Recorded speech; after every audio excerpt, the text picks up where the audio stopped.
lacaio dos figurões, para darem-me cargos, propinas, gratificações que satisfizessem as exigências da esposa. Não queria uma nem outra coisa. Houve uma ocasião que até eu tentei salvar a dificuldade casando-me, ou coisa que o valha, abaixo da minha situação. Até a tal história da criada. Aí foram a minha dignidade pessoal e o meu cavalheirismo que me pediram. Não podia, nem devia ocultar a ninguém, de forma alguma, a mulher com quem eu dormia e era mãe dos meus filhos. Eu ia citar Santo Agostinho, mas deixo de fazê-lo para continuar aqui a minha narração. Quando de manhã, novo ou velho no emprego, a gente se senta na sua mesa oficial, não há novidade de espécie alguma, e já dá pena, escreve devagarinho.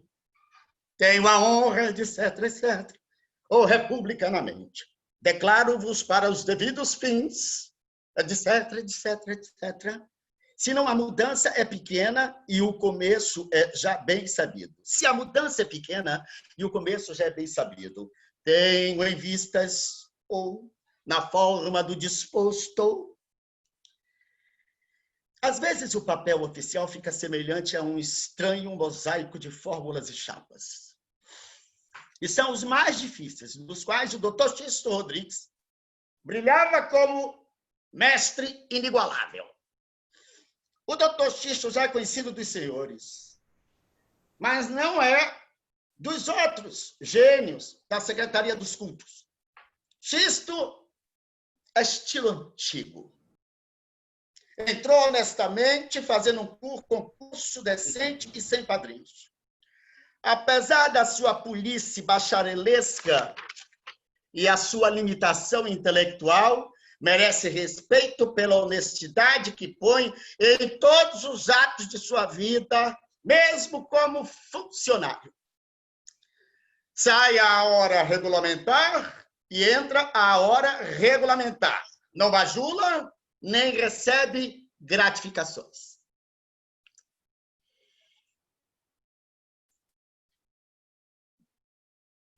Os dois outros, porém, são mais modernizados. Um é charadista. O homem que o diretor consulta, que dá as informações confidenciais para o presidente e o ministro promoverem os amanuenses. Este ninguém sabe como entrou para a secretaria. Mas logo ganhou a confiança de todos. De todos se fez amigo e em pouco subiu 3 passos na hierarquia e arranjou 4 gratificações mensais ou extraordinárias. Não é uma pessoa. Ninguém se pode aborrecer com ele. É uma criação do ofício que só amofina os outros, a si mesmo, sem nada estes saberem ao certo quando se trata de promoções. Há casos muito interessantes. Mas deixo as proezas dessa inferência burocrática em que o seu amor primitivo às charadas, ao logogrifo e aos enigmas pitorescos pôs-lhe sempre na alma uma caligem de mistério e uma necessidade de impor aos outros adivinhação sobre ele mesmo. Deixo-a, dizia, para tratar do auxiliar de gabinete. É esta a figura mais curiosa do funcionalismo moderno. É sempre doutor em qualquer coisa. Pode ser mesmo engenheiro hidráulico ou eletricista. Doutor em qualquer coisa. Veio de qualquer parte do Brasil, da Bahia ou de Santa Catarina, estudou no Rio em qualquer coisa, mas veio estudar. Mas não veio estudar. Veio arranjar um emprego seguro que o levasse maciamente para o fundo da terra, de onde deveria ter saído em planta, em animal, e, se fosse possível, em mineral qualquer. É inútil, vadio, mau e pedante, ou antes, pernóstico. Instalado no Rio, com fumaças de estudante, sonhou logo arranjar um casamento. Não para conseguir uma mulher, mas para arranjar um sogro influente, que o empregasse em qualquer coisa solidamente. Quem, como ele, faz de sua vida tão somente caminho para o cemitério, não quer muito. Um lugar em uma secretaria qualquer serve. Há os que veem mais alto e se servem do mesmo meio, mas são a quinta essência da espécie. Na secretaria de cultos, o seu típico e célebre auxiliar de gabinete arranjou o sogro dos seus sonhos.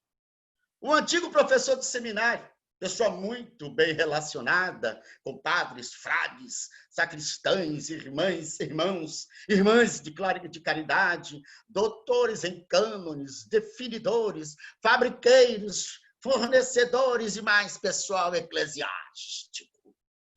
O sogro ideal. O antigo professor ensinava no seminário uma física muito própria aos fins do estabelecimento, mas que havia de horripilar o mais medíocre aluno de qualquer estabelecimento leigo. Tinha ele uma filha a casar, e o auxiliar de gabinete logo viu no seu casamento com ela o mais fácil caminho para arranjar uma barrigazinha estufadinha e uma bengala com bastão de ouro. Houve exame na secretaria de cultos e o sogro, sem escrúpulo algum, fez-se nomear examinador do concurso para o provimento do lugar e meter nele o noivo. O que se há de fazer? O rapaz precisava. Ora. O rapaz foi posto em primeiro lugar, nomeado, e o velho sogro, já o era de fato, arranjou-lhe o lugar de auxiliar de gabinete do ministro. Nunca mais saiu dele, e certa vez, quando foi para o Fórmula se despedir do novo ministro, chegou a levantar o reposteiro para sair, mas nisto o ministro bateu na testa e gritou: quem aí é o doutor Mata Borrão? O homenzinho voltou-se e respondeu com aquele tremor na voz de esperança nos olhos: sou eu, excelência. O senhor fica. Seu sogro já me disse que o senhor precisa muito.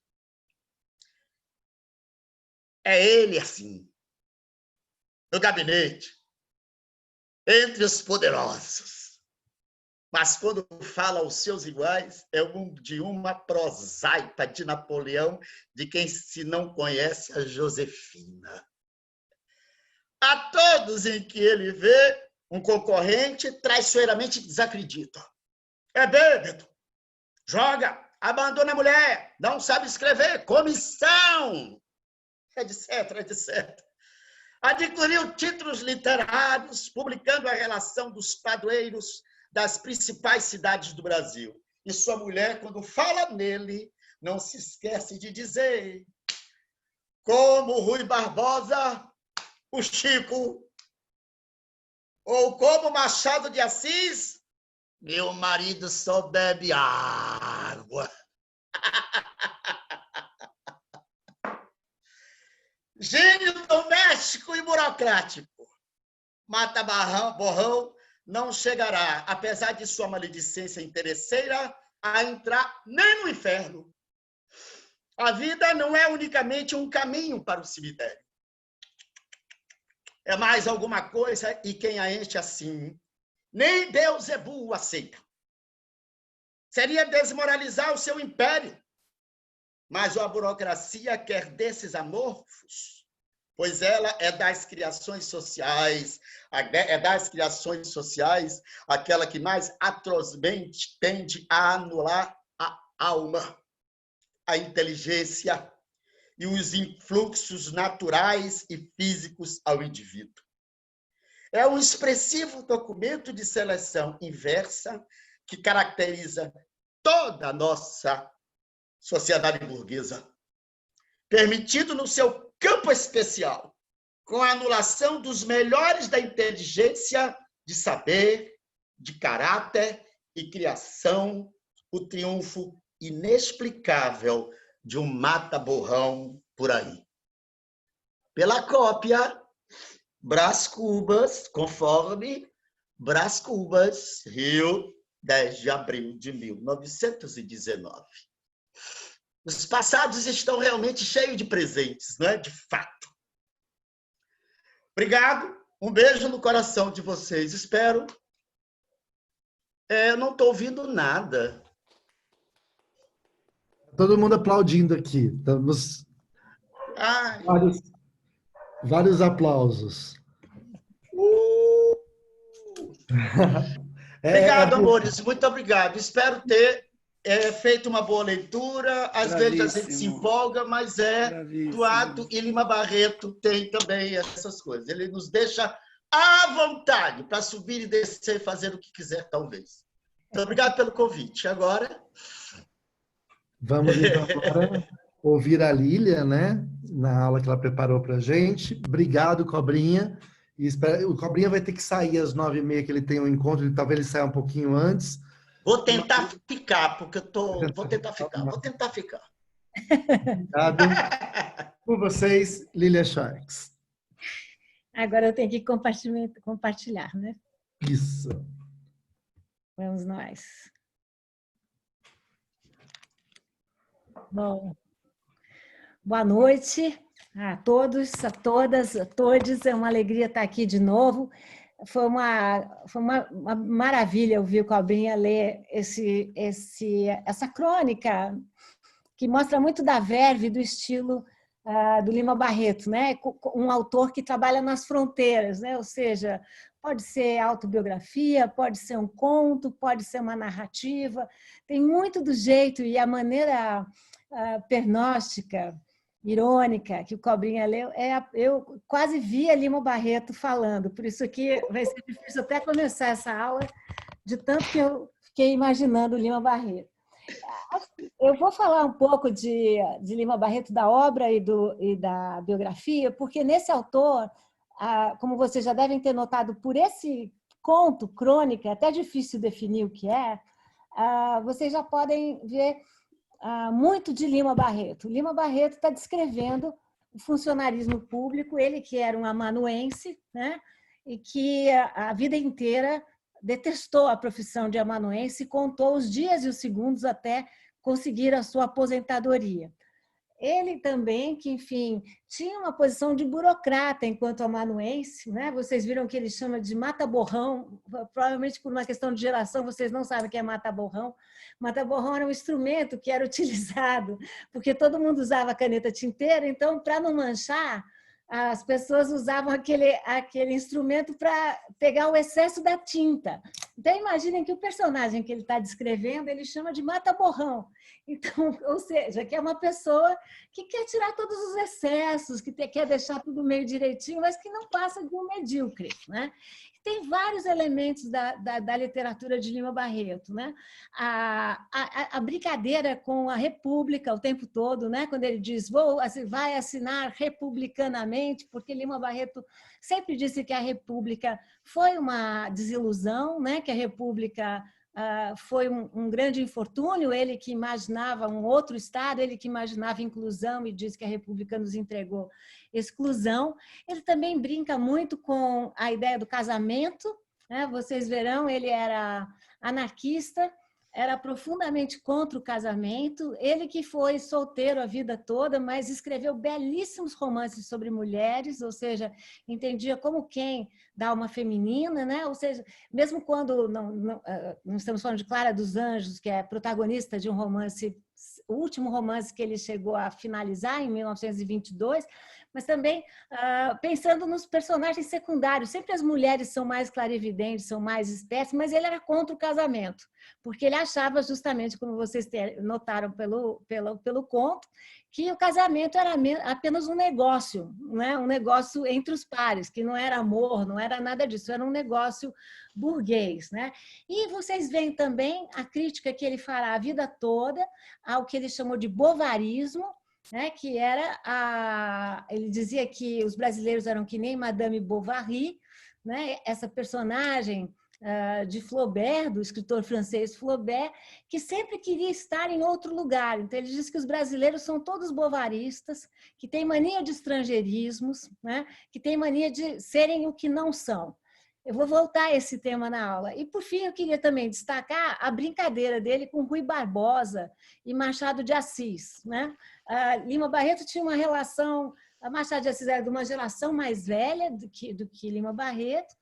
Lima Barreto tinha todos os livros de Machado de Assis na sua biblioteca, mas discordava da opção de vida de Machado de Assis. Machado de Assis foi um dos criadores da Academia Brasileira de Letras. Machado de Assis tinha uma vida mais burguesa, a despeito de Machado de Assis vir de um lar ainda mais, uma casa, uma família muito mais desestruturada do que a família de Lima Barreto, como nós veremos. Mas Lima não perdoava Machado de Assis, assim como não perdoava Rui Barbosa, né? Ou seja, que para ele era o típico político nacional, a almofadinha, né? Tanto Rui Barbosa como Machado de Assis, para Lima Barreto, que tinha esse lugar deslocado, eles representavam o tipo de aburguesamento, né? Como ele fala várias vezes, né? Ou seja, o caminho do céu, né? Ou seja, eu estou no trabalho só para chegar antes no céu, o tipo de funcionários com os quais ele não se enxergava. Então, o Adriano escolher esse conto e mais ainda escolher o Cobrinha para ler foi um grande acerto, só é um desacerto para mim, porque é difícil começar a aula depois dessa leitura, mas eu vou tentar. Vamos lá. Bom, Lima Barreto, vamos falar dele que nós vamos voltar ao conto com que nós começamos a nossa conversa. Lima Barreto era, como boa parte das famílias brasileiras, conta a história dessas famílias em que você conhece a descendência materna, mas não tanto a descendência paterna, ou seja, as mulheres é que levam as famílias brasileiras desde o período colonial e continuam a levar, né? Essa figura que vocês veem aqui, Manuel Feliciano Pereira de Carvalho, era o proprietário da avó de Lima Barreto e provavelmente o avô de Lima Barreto. Vocês não leram errado a legenda. Ele era o proprietário da avó do Lima, né? Não reconheceu os filhos que teve com a avó de Lima, mas sabe-se que essa era a descendência. Nós sabemos porque nós vamos ver agora a mãe e o pai, como eles também são todos ligados a essas redes de parentesco. O senhor Manuel Feliciano era um médico, lutou na Guerra do Paraguai, uma pessoa bastante conhecida, mas que, claro, não legitimou os filhos da avó de Lima Barreto. A avó que Lima Barreto citaria a vida inteira, né? Não dá para esquecer que as figuras fortes, a quem Lima Barreto dedica os seus romances, são sempre as mulheres. Mas temos que falar dos homens. E aqui vocês veem o pai de Lima Barreto, João Henriques de Lima Barreto. João Henriques, vocês veem nessa foto surrada, ele apoia a mão para que a foto não saia tremida, parte o cabelo no meio, está vestido mais à moda ocidental. Ele vai se formar como tipógrafo. Para mim isso é muito simbólico, né? Quem é o tipógrafo, senão aquele que fornece os tipos, né? E forma as letras, e forma as palavras. Então, o pai de Lima Barreto vai se formar como tipógrafo, tem uma profissão super assegurada, e é ele que vai fazer a tradução, a primeira tradução do Manual do Aprendiz Compositor. Ele verte do francês para o português. Essa é uma cópia que sobrou, a cópia que o pai deu para Lima Barreto e ainda existe na Biblioteca Nacional, vocês podem consultar esse exemplar, mas mostra como o pai de Lima Barreto era uma pessoa que apostava na educação, né? Vocês verão que não era o único. A mãe de Lima Barreto, Dona Amália Augusta, que nessa idade tem 16 anos, né? É a idade em que ela casa com o futuro pai de Lima Barreto, se formou, ela era da família daquele doutor que eu apresentei a vocês, não levou o nome, é claro, mas levou a formação. É impressionante, ela se formou, ainda no Brasil da escravidão, ela se formou para ser professora, mestre-escola e diretora de uma escola em Laranjeiras. Vocês veem como ela posa de uma maneira muito digna, como muito jovem, ela encara a foto, olha para frente, né, como se o futuro a eles pertencessem. Pai e mãe de Lima Barreto, claramente, acreditavam que a liberdade não viria pela letra fria da lei, que a liberdade viria da onde? Da educação, né? O que nós precisamos até os dias de hoje.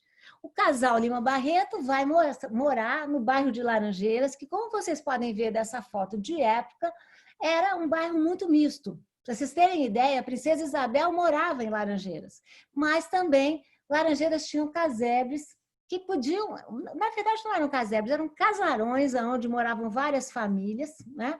Como a família Lima Barreto. Vocês veem nessa foto, de um lado um palacete, do lado esquerdo, do lado direito as casas mais populares.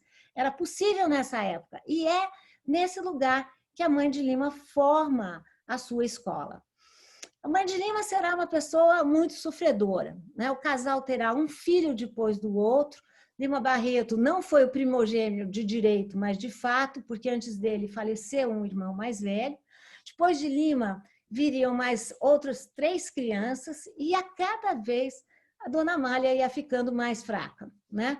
Depois do segundo parto, ela ficou paralítica e logo depois contraiu a tuberculose. Essa é uma propaganda de banhos de mar que eram recomendados na época para os tuberculoses. Tuberculose, a doença que mais matava no Brasil de inícios do século XX.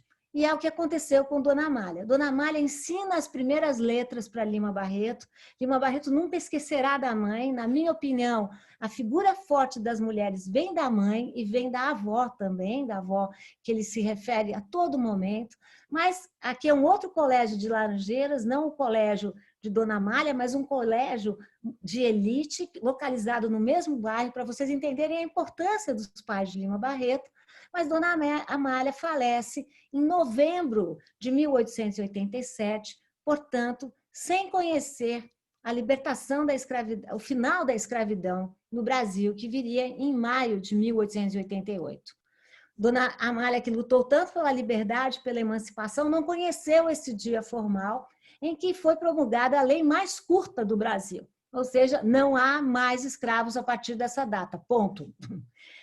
Nessa época existiam vários outros projetos de inclusão social, que não foram seguidos e que vingou. Foi um projeto muito conservador, que fez com que nós saibamos qual é a data em que começa o período do pós-abolição, do pós-emancipação, mas não temos data para ver o término do pós-emancipação. Ou seja, racismos estruturais, racismos institucionais, racismos sistêmicos, vêm desse momento, mas são recriados durante o tempo que nós vamos conversar. A mãe de Lima não assistiu ao ato da abolição, mas Lima Barreto sim descreve que foi assistir o momento em que a princesa Isabel, da sua sacada, aqui, não sei, vocês não vão conseguir ver, mas enfim, podem tentar, acreditem em mim, ela acena para a população com essa lei que foi a lei mais popular do Império. Uma lei ambígua, a mais popular, mas também a última lei do Império, porque em novembro de 89 o Império iria cair. As fotos são impressionantes, as fotos da abolição. Vocês veem como foi de fato popular, como várias irmandades irmandades negras vieram se assessorar, se juntar ao ato, e como todo mundo queria estar presente nesse ato. Nessa foto, claramente montada, eu comprei várias brigas com o Instituto Moreira Salles e tudo mais, mas provei. Vocês veem como todo mundo queria estar aqui com Isabel. Pessoas que estavam e pessoas que queriam estar. Vocês veem como há aqui uma espécie de composição, como as cabeças. Vejam essa aqui, a cabeça não combina com o corpo. A cabeça é muito maior, então fica evidente como essa é uma montagem fotográfica. Vocês conhecem bem aquela cena que ninguém pode faltar. Mas o que vai acontecer é que a sina dos Lima Barreto ia virar. O pai de Lima Barreto trabalhava como tipógrafo nessa ocasião, num jornal que era da propriedade do Visconde de Ouro Preto, enfim. Esse Visconde que logo seria chefe do último gabinete do Império, absolutamente vinculado ao Império, e o pai de Lima Barreto foi um dos primeiros desempregados da República. Ou seja, acabou o Império, ele se viu sem emprego, com 4 filhos para criar, e vai de novo pedir auxílio, né, para o Visconde né, e consegue um emprego na colônia de alienados da Ilha do Governador. Essa é uma imagem que o grande Francisco de Assis Barbosa, que escreveu uma biografia sobre Lima Barreto em 57, localizou, que era a casa em que morava a família Lima Barreto. Lima Barreto, anos depois, diria: essa é a única casa que eu consigo chamar de minha. Nessa casa, por mais que não tivesse mais a sua mãe, ele foi muito feliz, ele descreve como ele corria. Na verdade, ele estudava em Niterói e vinha aos finais de semana visitar o seu pai. Essa casa agora se localiza numa base da aeronáutica, né? Enfim, por caminhos tortos, aqui agora se localizam bombas, foguetes, ou seja, é considerada... Eu tentei entrar, eles disseram: professora, a senhora não vai entrar. Mas ainda está lá, a mesma declive que é descrita por Lima Barreto, a mesma amplidão e as mesmas formigas que Lima Barreto descrevia. Eu tive a oportunidade de andar pela propriedade, enfim, sempre acompanhada pelos militares, pelo pessoal da aeronáutica, mas as mesmas formigas, aqueles montes com formigas, ainda estão presentes. Lima conheceria aí grandes amigos, amigos da vida inteira. Eu não consigo localizar, Cobrinha deve já conhecer esse texto, já deve ter lido, quem seria Manuel Cabinda. Manuel Cabinda, que Lima Barreto conheceria na colônia de alienados. Ele diz: Manuel Cabinda cuidava dos porcos, e diz Lima Barreto que foi Manuel Cabinda que ensinou a ele o que era a África. Ele que chamava Lima Barreto de seu Lindolfo, ele dizia: seu Lindolfo, atine bem nas coisas, nós viemos de África. E Lima Barreto diz que Manuel Cabinda foi o seu grande amigo africano e que quando os Lima Barretos deixaram a Ilha do Governador, Manuel Cabinda deixaria a ilha com eles. E Lima Barreto conta que depois ele se estabeleceu, né, que ele não era louco, que ele só teve um problema afetivo, né, e por isso passou a dizer coisas estranhas, mas que quando eles saíram de lá, Manuel Cabinda tomou prumo na vida, como diz Lima Barreto, e diz Lima, e num momento de mais aperto, foi Manuel Cabinda que nos forneceu sustento e que nos forneceu capital. Essas são imagens tocantes, eu não sei dizer quem são, continuo pesquisando, mas são imagens dos colegas de Lima, né, na Ilha do Governador. Lima Barreto não vivia na ilha, como eu disse, ele passava a semana nesse Liceu Popular de Niterói, onde ele conhece o preconceito e a discriminação. Essa era uma escola de elite e Lima Barreto refere racismo já nesse momento, né? Ele estuda por lá porque o grande desejo do seu pai que ia se reinventando, ia se recriando, que era um grande nacionalista, que plantava batata brasileira, o que o pai dele queria mesmo é que Lima Barreto fosse doutor. Vocês já vão ligando com o Cobrinha a leitura do que são os doutores no Brasil. Para ser doutor no Brasil, bastava ou ser estrangeiro, né? Ou casar bem, ou estudar na Politécnica ou na medicina. Lima Barreto vai para a Politécnica. Chegando na Politécnica, ele vai conhecer, aí sim, e ainda mais, a discriminação. Para a Politécnica ia a elite brasileira de todo, enfim, antigo império e atual república. E lá se concentravam nessa classe, né, onde Lima Barreto faria um curso com nenhum sucesso. Eu encontrei essa foto, justamente pertencia ao acervo do Francisco de Assis Barbosa, eu estudei o acervo desse grande pesquisador, e aqui vocês veem uma foto meio esmaecida, a turma de Lima Barreto. Vocês podem notar, são todos homens, né, claro, todos muito bem vestidos, e aqui está Lima Barreto. É muito interessante que todos olham para a frente. Eu acredito em destino também. Não acredito na ida direta ao cemitério, da ida direta ao fim, mas eu acredito aqui em destino. E vocês vejam como Lima Barreto é o único que tem um terno branco, provavelmente emprestado, a gravata frouxa, e ele olha para cá, olha para o futuro. Se vocês não se convenceram, vejam essa foto aumentada. É o Lima com uma gravata que não é dele, com uma camisa que não é dele, Um paletó que não é dele, vejam os ombros, e como ele olha para o outro lado, como se ele sentisse esse deslocamento que era muito seu. Tem uma passagem de Lima Barreto que ele conta que eles, os amigos, iam pular uma cerca para assistir uma função no Teatro Lírico, para assistir a ópera. E na última hora, Lima Barreto disse, eu não vou.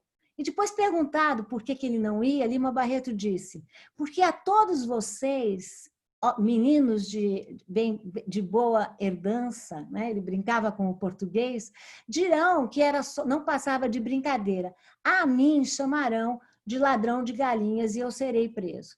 Vejam que Lima Barreto começa a sentir esse descompasso na sua vida já nesse momento.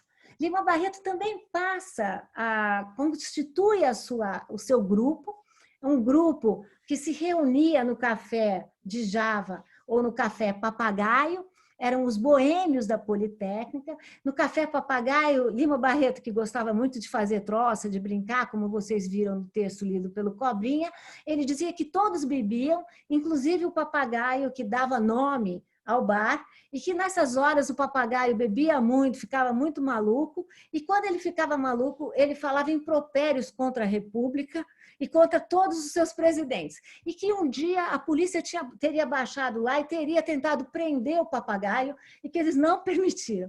Claro que isso não é verdade, mas mostra muito a criação desse outro modernismo. Nós que vamos chegar aí em 2022, vamos ter que pensar muito se existia um modernismo no singular, ou seja, o modernismo dos paulistanos, ou se eram muitos os modernismos. Na minha opinião, a gente vai ter que falar em modernismos com S, no plural, porque Lima Barreto e o seu grupo iam conformando um outro modernismo, um modernismo que trazia a linguagem do povo, como vocês viram, mais debochado, mais irônico, mas que trazia uma renovação imensa para a literatura brasileira. Isso aqui é um caderno de Lima Barreto que não se deu bem na Politécnica. Ele tem uma outra crônica que eu adoro, que ele chama Sou Crônico, porque todo aluno que não passava era chamado de crônico, e ele não conseguia passar em cálculo matemático. Hoje nós sabemos que essa é uma grande deficiência das populações que não têm a mesma formação.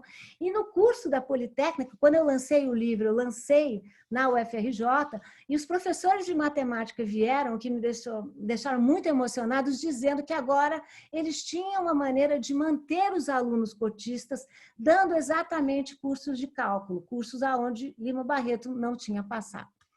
Lima Barreto vira o século, entrada de 1900, ele começa a escrever diários íntimos. Diários íntimos não era exatamente um diário, gente. Na verdade, eram cadernetas de Lima Barreto, que ainda podem ser encontradas na Biblioteca Nacional, onde ele falava da sua vida, das suas contas, dos livros que ele publicava. E ele escreveu, a primeira frase que ele escreve é maravilhosa. Ele diz, no dia em que comecei a escrever uma esperança pousou. Esse era Lima Barreto, muito esperançoso, mas também muito realista, e que ia, infelizmente, apanhar da vida. Na mesma época, ele escreveu essa frase, a vida é uma escalada de titãs. Ele sabia que a sua vida não seria fácil e que ele teria que competir com outros titãs. Lima Barreto, por 2 motivos, deixa a Politécnica. Em primeiro lugar, porque ele não conseguia passar em cálculo, era um crônico. Em segundo lugar, porque a loucura entraria na vida dos Lima Barreto muito cedo. O pai de Lima Barreto, que trabalhava numa colônia de alienados, dá os primeiros sinais de alienação quando ele é acusado de ter feito mau uso da verba pública. As contas não fechavam. E o pai de Lima Barreto, que depois foi inocentado, nunca se safou dessa culpa. Ele é aposentado precocemente por alienação, por neurastenia, que era um conceito imenso para falar do mundo da loucura. Guardem esse nome, neurastenia. Acaba ficando sentado numa cadeira da qual ele nunca mais saiu. Lima Barreto, então, faz o concurso para amanuense. Vocês já estão entendendo o que é o amanuense. É uma pessoa que copia cartas.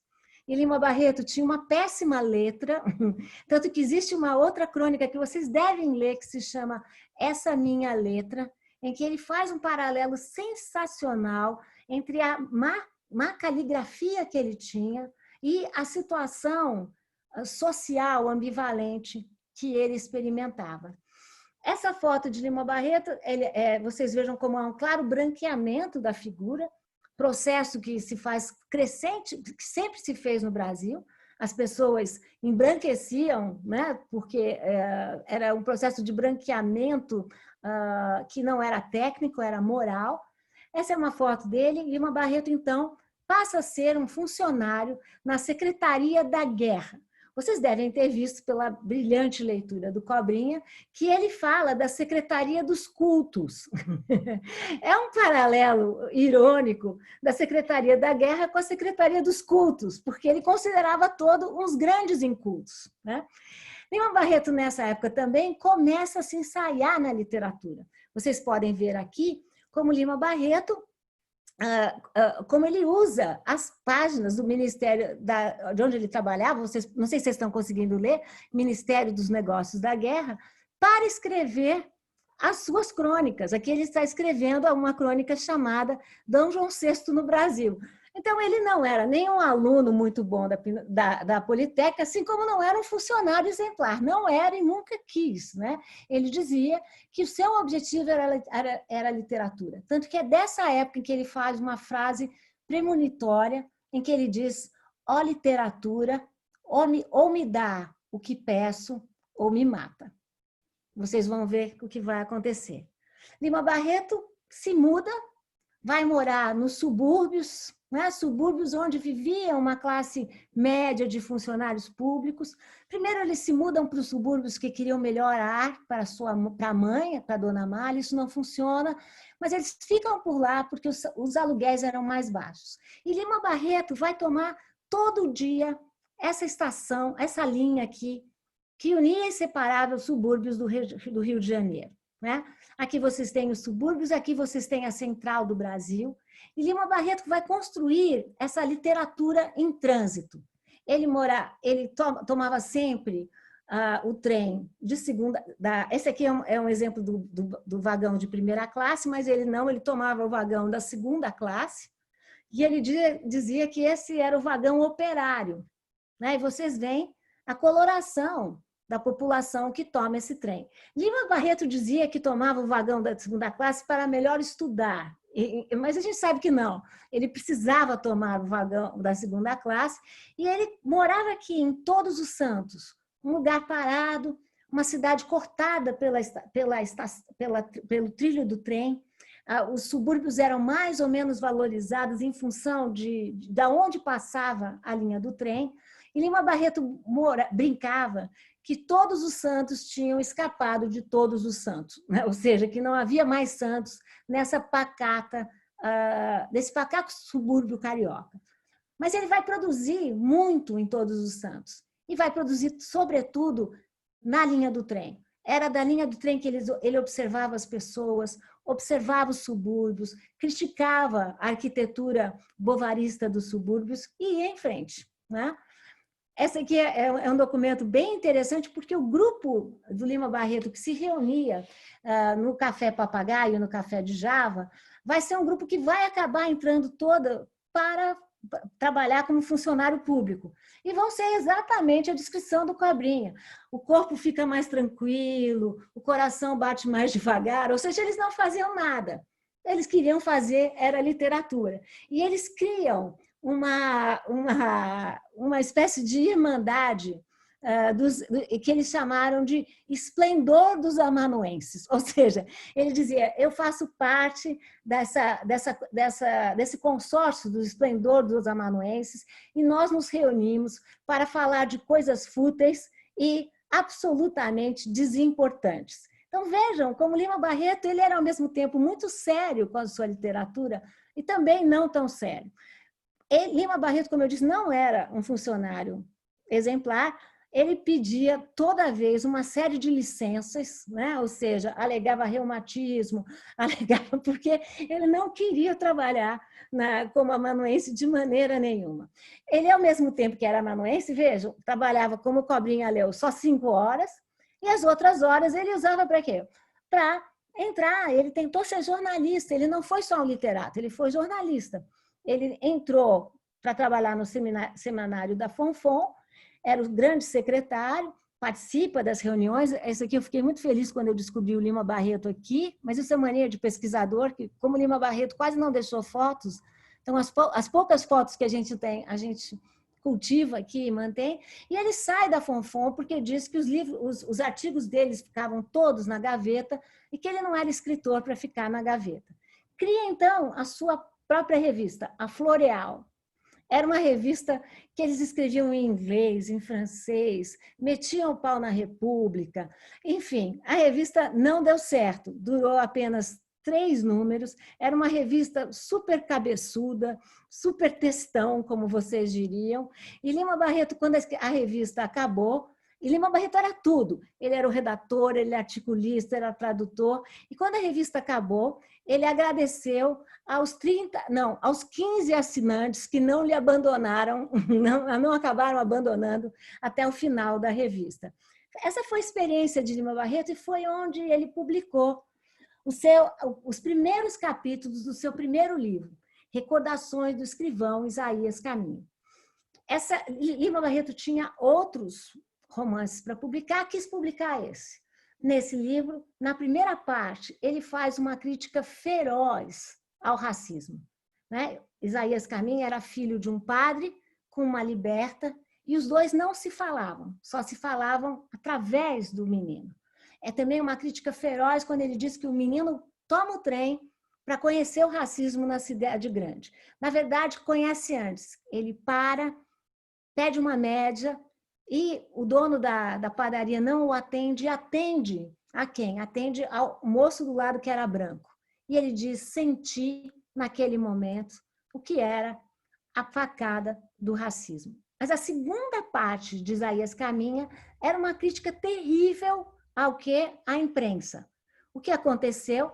Lima Barreto comprou briga com a imprensa e não teve quase nenhuma crítica na época ao seu romance. Também nessa época, ele se mete a fazer uma campanha contra Hermes da Fonseca, que ia competir com Rui Barbosa para presidente do Brasil. Hermes era um militar. Aonde trabalhava Lima Barreto? Na Secretaria da Guerra. Então, além de comprar briga com os jornalistas, ele compra briga com quem? Com os seus patrões, com os militares. Como se não fosse suficiente, ele é chamado para ser júri de um julgamento dos Vanderleys, que foram generais que acabaram assassinando alguns estudantes numa manifestação. Ele condena os Vanderleys e ele diz: eu condenei um Vanderlei e isso quer dizer que eu nunca mais vou ter uma promoção na Secretaria da Guerra. Aqui está o Lima novamente, com aquele jeito dele, o Cobrinha vai gostar, bem petulante. Aqui, Cobrinha, ó. Ele não baixava a cara, ele estava sempre lá provocando e sabia que ele nunca subiria como funcionário público na Secretaria da Guerra. Ele já comprou briga, vocês viram, com a imprensa, com os militares, agora vai comprar briga com os políticos. Ele foi contratado pelo jornal à noite para fazer um romance escandaloso, né? Ele faz um romance escandaloso contra os políticos, né? A história, não vou dar um grande spoiler, a história é de Numa e Ninfa. Numa e Ninfa, como vocês viram no conto do Cobrinha, no conto contado pelo Cobrinha, Numa e Ninfa se casaram por puro interesse. Numa era estudante de direito, Ninfa já era mais velha, precisava se casar e, sobretudo, era filha de uma pessoa de muita grana. Eles mudam, se casam, vão para o Rio de Janeiro. Numa vira, claro, político, né? Só que o que ninguém sabe é que todos os discursos de Numa eram escritos por quem? Pela Ninfa. Numa era praticamente analfabeto. Mais uma vez, Numa foi sozinho à Câmara, ao Congresso, e no ímpeto de verdade, ele resolveu fazer um discurso na Câmara, sem que a Ninfa o ajudasse.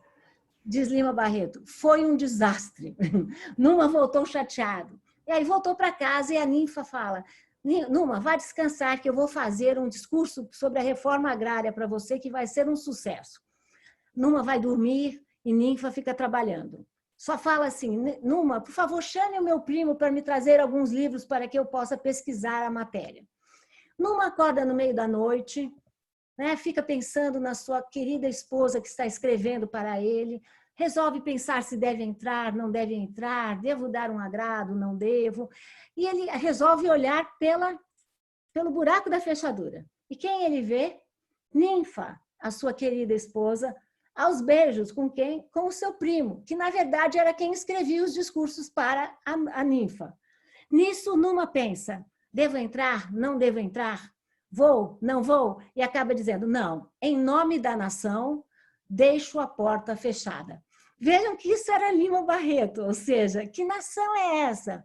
Que república é essa em que vocês veem, que é também Aventuras do Dr. Bogolov, que ele escreve nesse momento, em que só por ser estrangeiro, o Bogolov vira um diretor, vira um doutor, né? Lima também escreve nessa época 2 romances pornográficos. O primeiro se chama O Chamisco ou o Querido das Mulheres. O segundo se chama Entra Senhor, que era um pouco uma brincadeira com as polacas, que eram as prostitutas, eram as mulheres da vida nessa época. Eu não encontrei o texto desses. Na verdade, Adriano, são peças de teatro.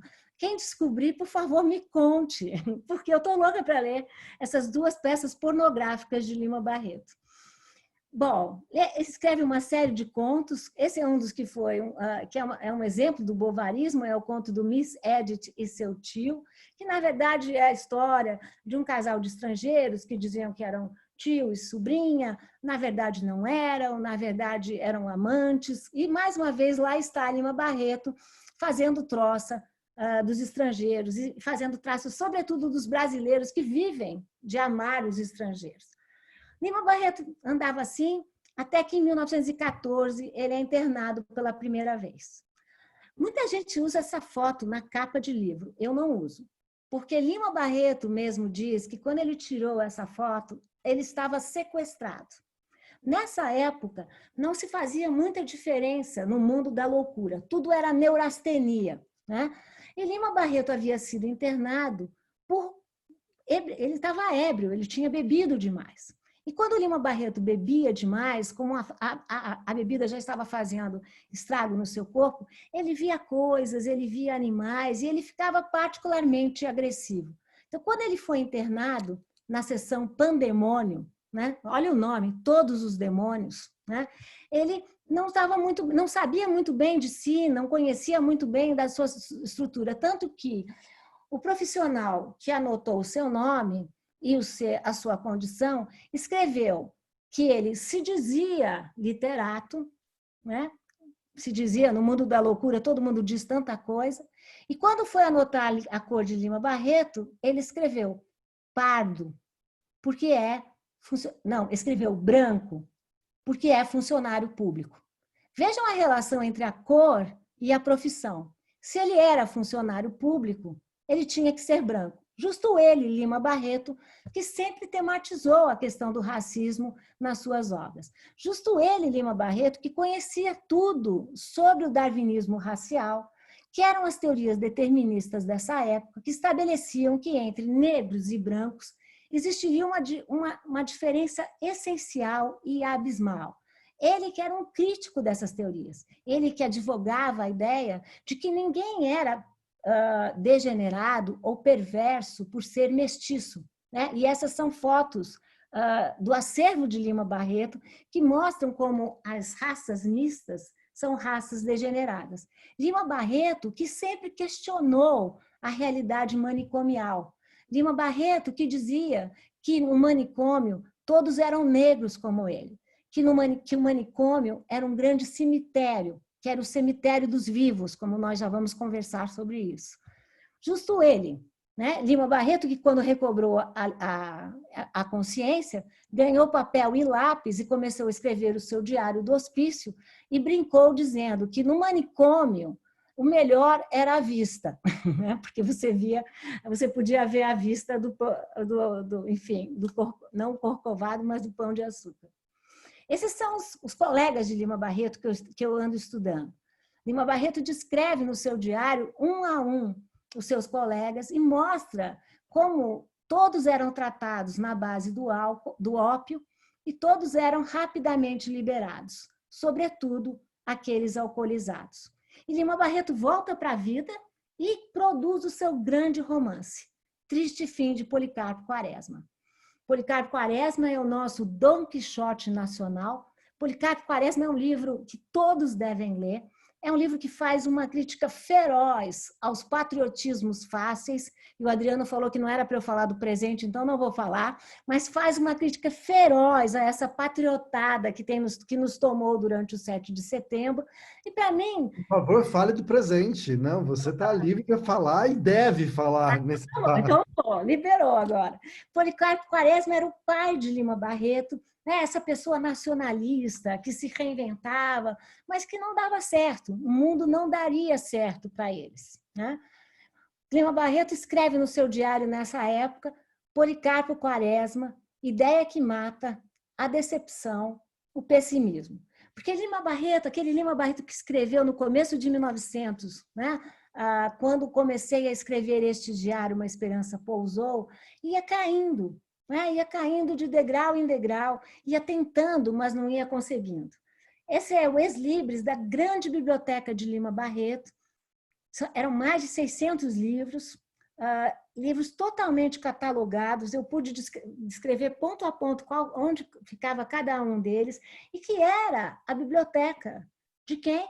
De Policarpo Quaresma. Vocês podem ver nesse momento como Lima Barreto ia ao mesmo tempo fazendo autoliteratura, mas ao mesmo tempo ia ficcionalizando a sua própria vida. Esse é o registro da biblioteca. Aqui é como ele marcou exatamente onde estavam os seus livros. Nessa época também Lima Barreto começa a escrever para a revista ABC, que era uma revista anarquista. Lima Barreto se emociona com as greves de 1917 que tomaram o Brasil todo. Escreve um artigo chamado No Ajuste de Contas, é um artigo maravilhoso, em que ele declara fazer uma literatura militante, ou seja, uma literatura impactada pelo seu país, uma literatura que falava das mazelas, das desigualdades e do racismo vigente no nosso país. Lima Barreto também tenta entrar 3 vezes na Academia Brasileira de Letras. Não consegue, na terceira desiste. E cada vez que ele desistia, ele falava ainda mais mal dos acadêmicos. Chamava de perobas, bandos de cera, bandos de impertigados, né? E a figura que ele atacava mais era João do Rio, que era negro como ele, mas era homossexual.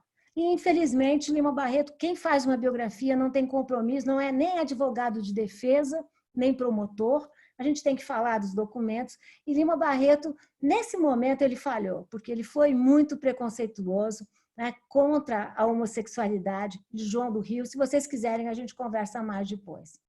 Essa é também uma caricatura de Coelho Neto, que ele detestava, que era acadêmico e gostava de futebol. E Lima Barreto criou uma liga contra o futebol.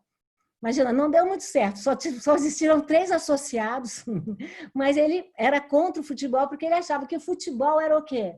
Veja como ele não era bobo. O futebol era um esporte de massa, um esporte de grupo e que tinha muito preconceito. Veja o que está acontecendo agora no nosso futebol, gente. Não tem nada de ridículo. Em 1918, Lima é internado pela 2ª vez. Nessa vez ele já está mais caído, ele já está mais deprimido. E a pessoa que anotou a sua profissão, a sua cor, dessa vez, 4 anos depois, disse que Lima Barreto não era branco, que Lima Barreto era pardo. Vocês vejam o que é cor social no Brasil, né? Como não há nada de utópico na ideia de cor, mas como cor é um dublê de raça. Estamos chegando quase ao final. Lima Barreto, no hospício, começa a escrever Cemitério dos Vivos. Esse seria o romance mais poderoso de Lima Barreto, onde ele faria uma crítica a um ambiente manicomial fundamental.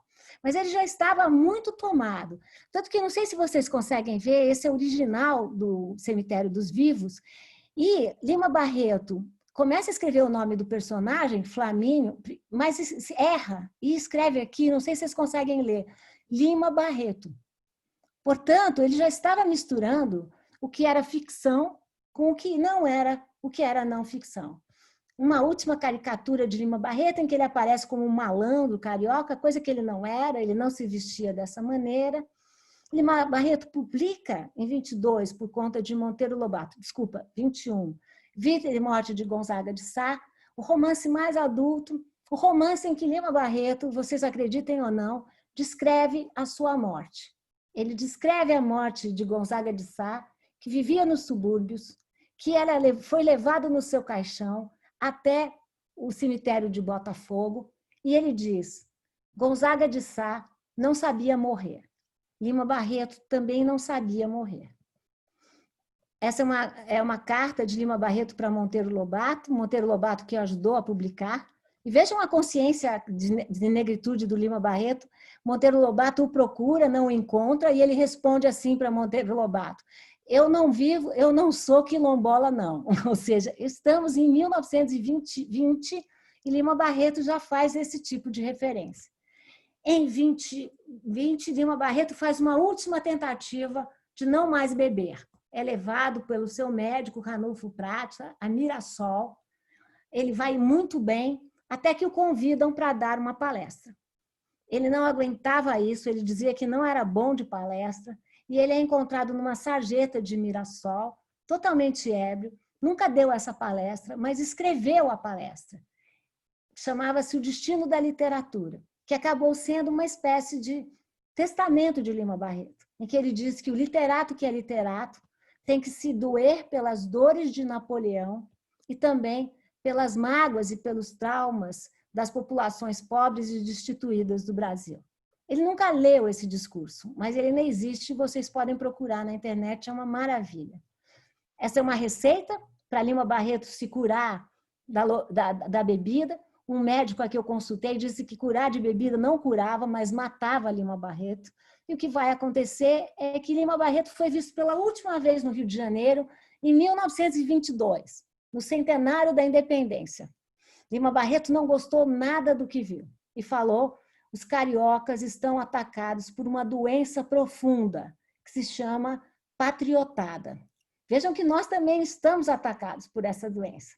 Lima Barreto escreveu, não gostou, né? Reclamou. Lima Barreto também, em 22, recebeu das mãos de Sérgio Buarque de Holanda, que na época era uma espécie de dandy local, a revista dos modernos, dos modernistas paulistanos. Mário de Andrade, o próprio Sérgio Buarque de Holanda. A revista se chamava Claxon.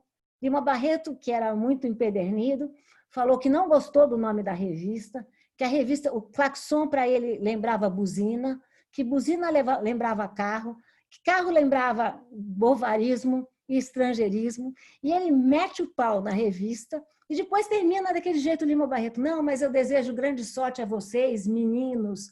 O fato é que os meninos não gostaram e transformaram Lima Barreto, desse momento em diante, num pré-modernista. Ora, o que é pré?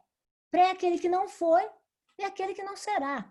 E ele foi colocado ao lado das pessoas que ele mais detestava. Isso foi grave para Lima Barreto. Lima Barreto que cada vez estava mais isolado em Todos os Santos. Há quem diga que essa imagem é a imagem da casa de Lima Barreto de Todos os Santos. Não é.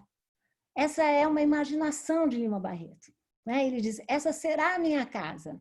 Essa será a casa do Quilombo. E ele diz: ela vai se chamar Quilombo só para enfurecer Copacabana e Botafogo. Esse era Lima. Lima que não reclamava, não aguentava, estava em todos os lugares. Em 22, Lima Barreto colocou um ponto final no romance que ele escrevia a vida inteira, Clara dos Anjos. Era um romance suburbano, o mais suburbano dos romances, um romance super alegórico, em que a protagonista era negra como Lima Barreto, engravidou, não teve o seu filho reconhecido e morreu, enfim, não morre, mas termina a sua vida, ela que foi criada para ser livre, termina a sua vida presa nas amarras do racismo. Lima Barreto, porém, não teve tempo de ver Clara dos Anjos publicada. Lima Barreto vai falecer um dia e meio antes do seu pai. Lima Barreto, que tinha tanto medo de não poder pagar pelos custos do enterro do seu pai, morre um dia e meio antes. Conta a irmã de Lima Barreto, a Evangelina, que Lima Barreto estava com o que ela julgou ser um grande resfriado. E que, ao mesmo tempo, a Evangelina, a irmã de Lima, tinha notícias de que o pai de Lima Barreto estava à morte. E parece que Lima Barreto disse, Mana, não precisa cuidar de mim, vai cuidar do pai. E a irmã deixa um cálice de vinho, ele que já não podia beber muito, que estava muito inchado, estava muito deformado, não conseguia andar muito, e ela deixa Lima Barreto com uma revista que se chamava Revue du Deux Mondes, Revista dos Dois Mundos. Justamente Lima Barreto, que sempre viveu em muitos mundos, né? Ele era jornalista, mas atacava o jornalismo, queria fazer literatura, atacava a academia, mas tentou entrar na academia de letras, ele era a favor da literatura popular, mas era contra a modinha. Então, enfim, ele que viveu entre tantos mundos, morreu com a revista de Deux Mondes sobre o seu rosto. Ele teve um infarto. Parece que nessa hora o pai recobrou a consciência e perguntou de Lima. Não deu mais tempo. Até hoje, estão os dois juntos enterrados, eles que tiveram uma relação tão ambígua, no mesmo cemitério em Botafogo. Botafogo, bairro que Lima solenemente detestava, porque achava exatamente um bairro bovarista. A memória de Lima foi sendo recuperada. Primeiro, Getúlio Vargas recebe os irmãos de Lima Barreto no Catete. Os irmãos de Lima Barreto dão uma entrevista em 52, né? O irmão de Lima Barreto, um dos irmãos dele trabalhava na polícia, o outro trabalhava justamente na Estrada de Ferro Central do Brasil. E Lima Barreto voltaria, sobretudo, pelas mãos de Francisco de Assis Barbosa. Francisco de Assis Barbosa, que está aqui, não foi só quem escreveu uma primeira biografia de Lima Barreto, muito completa, mas foi também aquele que trouxe de volta a literatura de Lima Barreto, que estava totalmente perdida. Por estranhas linhas, esse aqui é o Francisco de Assis Barbosa, né, com a sua biografia de Lima Barreto, por estranhas linhas, Francisco de Assis Barbosa entrou na Academia Brasileira de Letras, justamente por conta do seu estudo, né, da obra de Lima Barreto. Lima Barreto está voltando com tudo no Brasil. Nesse Brasil tão desigual, nesse Brasil tão injusto, nesse Brasil em que falta tanta república, que falta tanta democracia, um Brasil que precisa lutar por seus direitos. Nunca Lima Barreto foi tão atual. Eu vou terminar falando desses espaços de memória. Lima Barreto está por toda parte agora no Brasil. Na minha memória, ele ficou nesses pequenos lugares. Num telegrama em que a gente vê que ele assinou Lima Barreto, numa caricatura que ele guardou com carinho na sua própria coleção, nessa casa, que era a casa de Lima Barreto, que hoje se encontra destruída, mas que ele descreve tão bem, nessa pequena assinatura em que ele endereça para a Revista do Brasil, onde ele colaborava, na página do seu diário. Esses são espaços de memória. Ou então, no texto manuscrito da Nova Califórnia, esse romance tão especial de Lima Barreto, um romance em que ele denuncia o capitalismo, em que ele denuncia a nossa ganância pelo dinheiro, né? Em que as pessoas começam a desenterrar os seus mortos para conseguir dinheiro, em que a gente pode ver o garrancho de Lima Barreto. Essa minha letra, como ele dizia, essa minha péssima letra, né? Lima Barreto está por toda parte, né? Eu quero muito que vocês vejam o espetáculo do Cobrinha e eu quero muito que vocês leiam Lima Barreto, porque Lima Barreto é um autor que sempre foi atual, mas que na sua própria época era um deslocado. Ele dizia coisas que as pessoas não entendiam. Ele falava do racismo e na época ele dizia: quem fala do racismo é tomado como antipático. Nesse momento em que nós vivemos, em que finalmente tivemos, não é?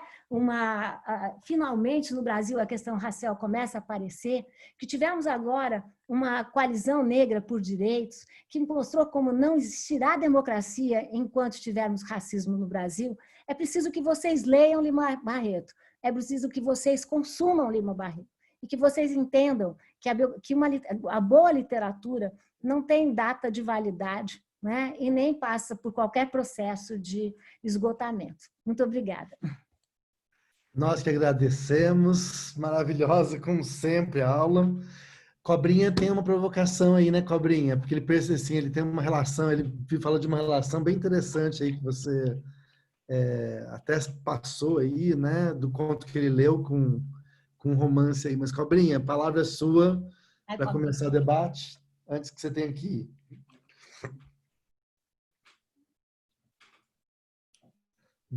Tem que... Pera aí, microfone. Lá embaixo tem ativar som. Isso. Eu não vou mais, porque eu não quero ir mais para lugar nenhum, a não ser ficar aqui. Oba! A não ser ficar aqui. Eu tenho um grande problema. Eu vou pedir licença de 2 minutos. Eu tenho um grande problema. Eu nasci na cidade de Feira de Santana, interior da Bahia. Eu comecei minha vida aos 15 anos de idade, de fato, como escriturário. Eu vou discordar de uma coisa da Lília, mas é uma bobagem. Não, é uma bobagem.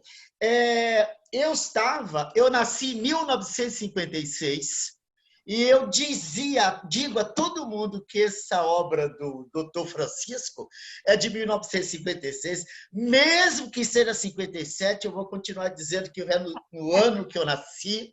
Tá bom. No ano que eu nasci, eu posso até ter um erro histórico aí. Eu me sinto absolutamente... eu não sei, aquela relação de ator e personagem, ela não se complica nesse momento da minha vida. Eu sou uma figura absolutamente barretiniana.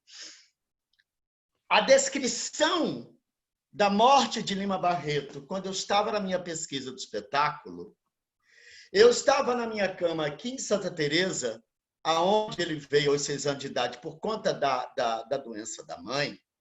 Às 4 horas da manhã, eu acabei de ler a obra A Morte de Lima Barreto e como, e quando depois aí eu olhei, a minha cama estava toda ela rodeada de tudo que eu podia ter de Lima Barreto. Aí a ficha caiu, lágrimas caíram, eu disse sim, eu vou sim fazer esse homem com todas as energias e potência que eu tenho do meu trabalho intelectual, físico, artístico e etc. Por isso que nasceu, de fato, ajudado por amigos e amigas, o Traga Minha Cabeça de Lima Barreto.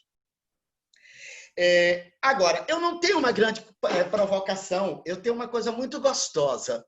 Eu preciso até dizer de onde eu busquei. Quando o Adriano me convida, e tudo que se refere a Lima Barreto, antes eu tenho que pesquisar, e muito ou o suficiente, eu me deparei com uma dissertação de Renata Aguiar Nunes. A ética e a estética nos contos de Lima Barreto.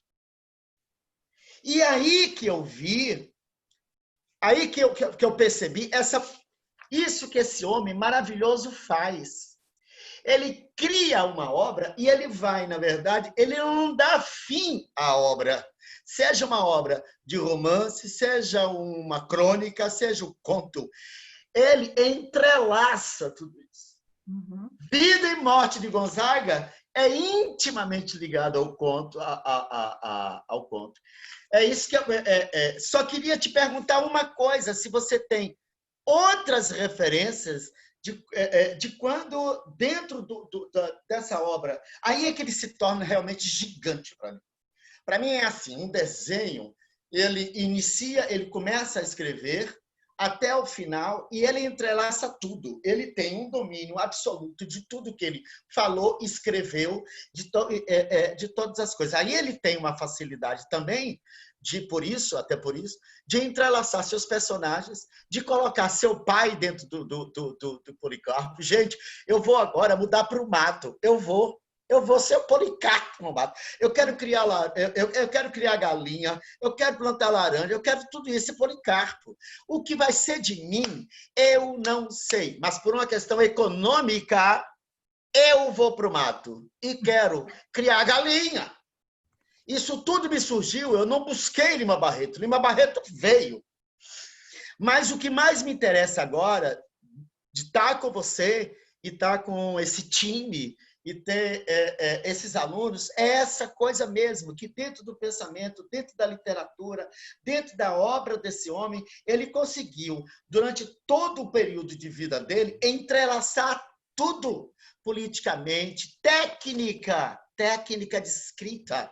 Diziam que Lima Barreto não era um grande... Poxa, um cara que me vem e me lança isso aqui, me bota esse conto dentro. Aliás, Lília, este conto poderia ser um capítulo de MJ. Claro. Ponto. É isso. Então, isso resume, de fato, Lima Barreto. Ponto. Agora, eu vou finalizar mostrando para vocês o que é para mim, a importância do Traga Minha Cabeça de Lima Barreto e, evidentemente, do Lima Barreto. Essa parede que vocês estão vendo aqui. Essa parede tem Vidas Negras Importam. Essa parede tem Marielle, George Floyd, várias pessoas assassinadas pela PM. Se não assassinadas pela PM, assassinadas pelo processo de violência. Um processo de violência que esse neoliberalismo, essa falsa democracia... Aí eu trago Lima Barreto. Essa falsa democracia continuará matando. Eu tenho todas as certezas do mundo que se Lima Barreto estivesse vivo hoje, se tivesse essa possibilidade, dessa potência desse homem tivesse vida hoje, ele estaria dizendo o que eu estou dizendo. É muito provável de que nós jamais conseguiremos matar o racismo. Até porque, no período de vida de Lima, a eugenia aflorou. O racismo existe desde sempre. A eugenia veio estruturar o racismo no Brasil. É a eugenia que estrutura todas as nossas lutas hoje, de Limas, Barretos e etc., nem abala as estruturas do racismo. Eu acho que hoje Lima Barreto estaria dizendo: vamos, mesmo que a gente não queira, mesmo que não seja uma coisa realmente, de fato, boa para a humanidade, vamos sim, gente negra brasileira, 120 milhões de pretos e pretas do Brasil. Vamos dar um susto no racismo. Vamos dar um susto nas estruturas que mantêm o racismo.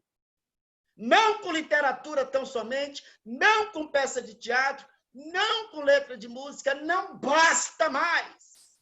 Nós precisamos de uma reação definitiva de fato. Eu acho que o Lima estaria dizendo isso. Nós temos, durante o ano finalizando, não sei quantos mil jovens pretos e pretas. Vamos partir para uma guerra de fato. Por quê? É mentira. Não vamos nem mesmo balançar as estruturas do racismo, sobretudo, se continuar com essa mentira democrática, esse liberalismo que é quem, de fato, nos deixam pobres, miseráveis e à margem de todas as violências.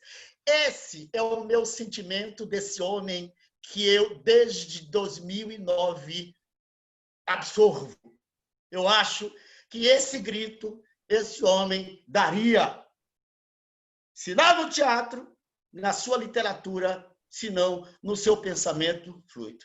Muito obrigado por eu estar falando isso aqui com vocês. Desculpa.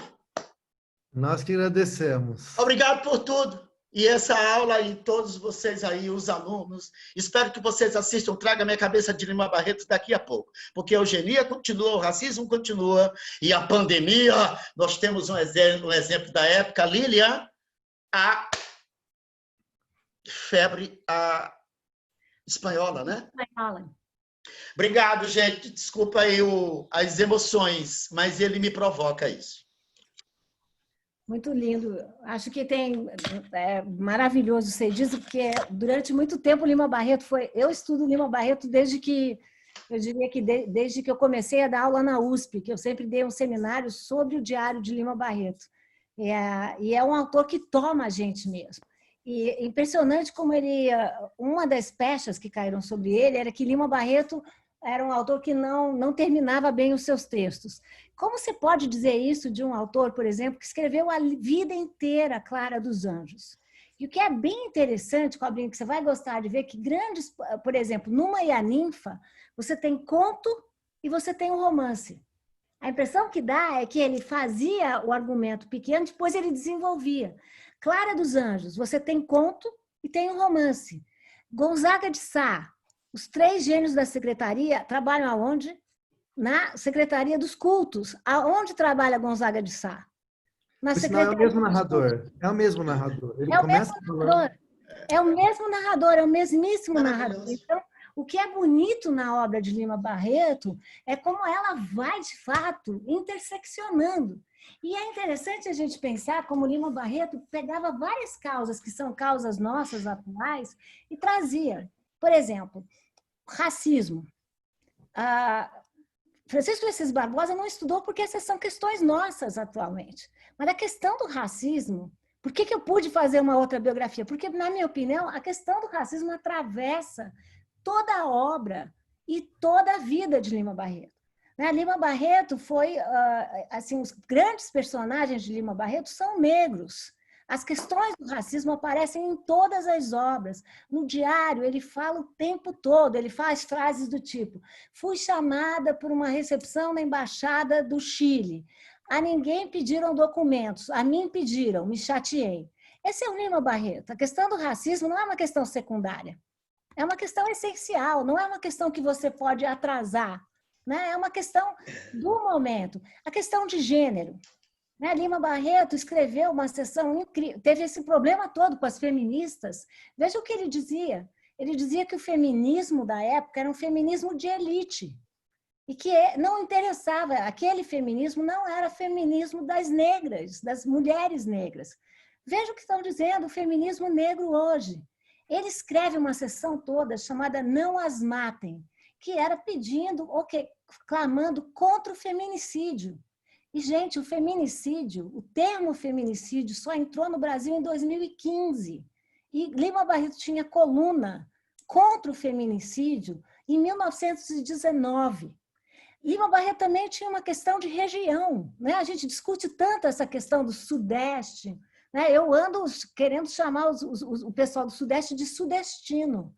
Porque se a gente chama o Nordeste de nordestino, a gente tem que aceitar ser chamado de sudestino, não é?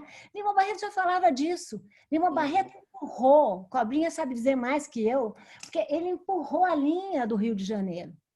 Não tem nada que comparar com Machado de Assis, não me interessa fazer isso. Mas a linha geográfica de Lima Barreto é mais alargada, porque ela inclui os subúrbios. Não é que ela tira o centro, mas ela inclui. Então, vejam quantas questões atuais Lima Barreto trata. Estamos falando de questões de gênero e sexo, questão de geração. Ele tinha uma questão, tudo para ele era dos novos. Ele vai fundar a Academia dos Novos, ele vai se juntar à agremiação dos novos, e sobretudo a questão racial. Então, é um autor que ele é tão antes do seu período, e mais, se a gente pensar na literatura, que tanto Adriano, todos vocês podem me ajudar, na época, eu gosto muito do Sérgio Buarque de Holanda, estudo a obra de Sérgio Buarque, mas Sérgio Buarque de Holanda faz uma crítica terrível a Lima Barreto e a Clara dos Anjos, dizendo que Lima Barreto era um autor sem imaginação, que só os autores sem imaginação fazem literatura a partir da sua obra. Veja só, qual é a literatura mais moral? É a literatura de alto registro, o Nausgard, não faz isso? Todos os nossos, Milton Atum não faz isso, com Manaus? Ou seja, Lima Barreto estava fazendo isso no começo do século, em 22. Nós vamos agora, assim, só dando... Cobrinha fez essa fala tão linda.